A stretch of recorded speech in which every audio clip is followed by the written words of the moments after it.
Hello! In this video, I'm going to show you how to applique with an embroidery machine. So first off, what exactly is applique and what is it good for? An applique is basically tacking down a piece of fabric to another object, such as a sweatshirt, a bag, or anything else really. The idea is that you have a tack down stitch that stitches out the shape of the object that's going to be surrounded by the border stitch. Then you carefully remove the fabric that's around that stitch and allow the embroidery machine to put a proper border on it to close up any raw edges. So why would anybody want to do something like that? Well, basically, it's going to allow you to do larger designs on wearable items that may or may not be able to handle that many dense stitches if you were to fill it. The other thing is it really does help with time. It's faster to do an applique than it is to watch it stitch out a tatami fill on a giant tree. And although applique isn't specifically just for wearable items, it does help soften the area that is going to be worn if it is on something like a sweatshirt or a t-shirt. If you were to have an embroidery design that's really large and dense with a lot of stitching on it, it's going to be a little stiff looking when you wear it. So before I hop into the demonstration, let's look at all of the materials and notions that I need to get an applique done on a sweatshirt. So apart from having an embroidery machine, you're going to need an embroidery hoop, some cutaway stabilizer. You may use tearaway if you like. Again, it depends on your preferences. You're going to need the piece of fabric that you're going to be using to cut your shape out of that is going to be inside the applique. I always pre-wash fabrics that are going to be used for applique because especially if it's going on a garment, if it's going to get washed, it will shrink up and make that embroidery look really messy when it's done. The other thing I like to do is put a little layer of a lightweight woven interfacing on the back of it that will keep it nice and flat looking, and again, avoid natural wrinkling. Then, of course, we have the item I'm going to be putting the applique on, which is going to be this little sweatshirt for my daughter. So let's take a quick moment before we hoop this to talk about the anatomy of an applique embroidery design.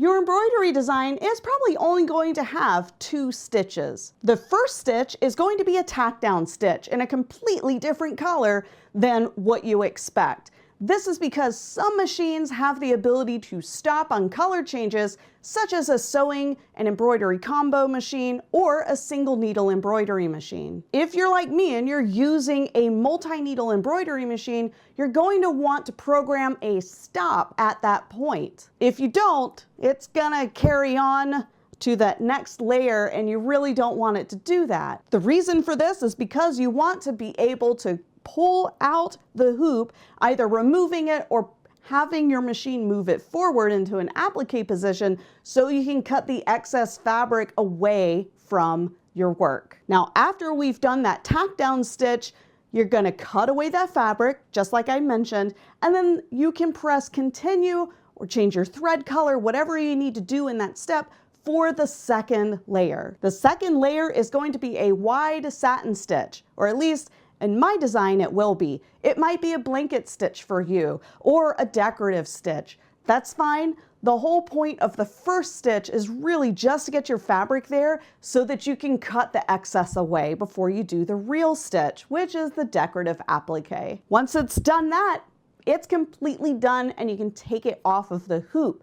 And you can already tell this is a whole lot faster than if you were filling an entire area with stitches instead of fabric. Awesome, so let's get to hooping. Now I'm working with a Mighty hoop, which is a magnetic hoop, so the steps that I take might be a little different from how you might do this. Basically, I'm going to take the inner ring, or what would be the inner ring of a standard embroidery hoop, and I'm going to go ahead and put my stabilizer on it.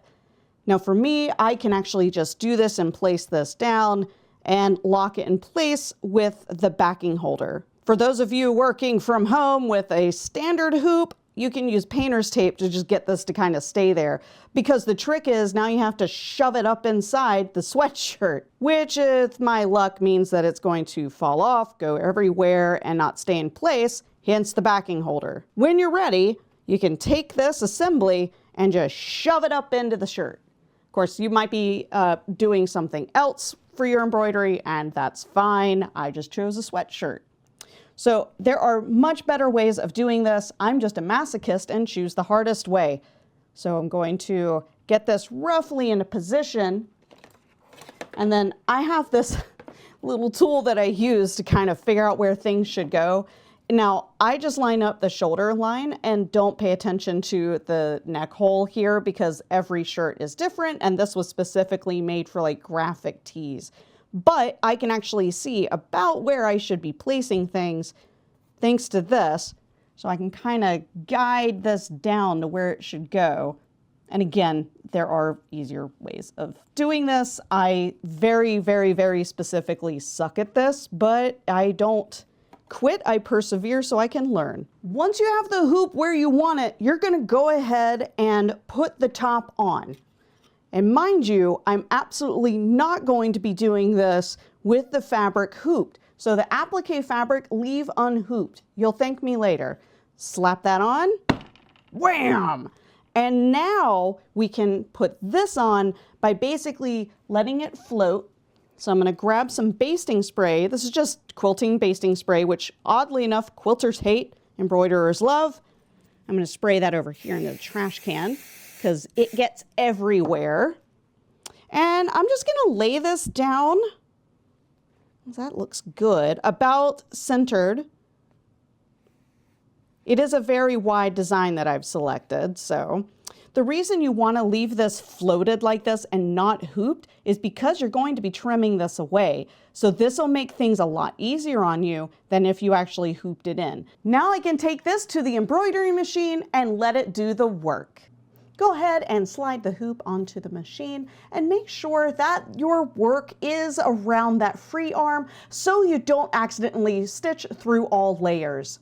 Now, if you're using a multi-needle machine such as mine, you're going to want to set the colors. And my design has two, so I'm actually going to just reuse the same one for each of those layers. Then while I have the first thread color selected, I'm going to insert a pause so it stops when it's finished with that color. Now I'm going to hit start and let it do that first color, which is just going to be that tack down stitch, as you can see it going around and stitching out the tree shape into the fabric.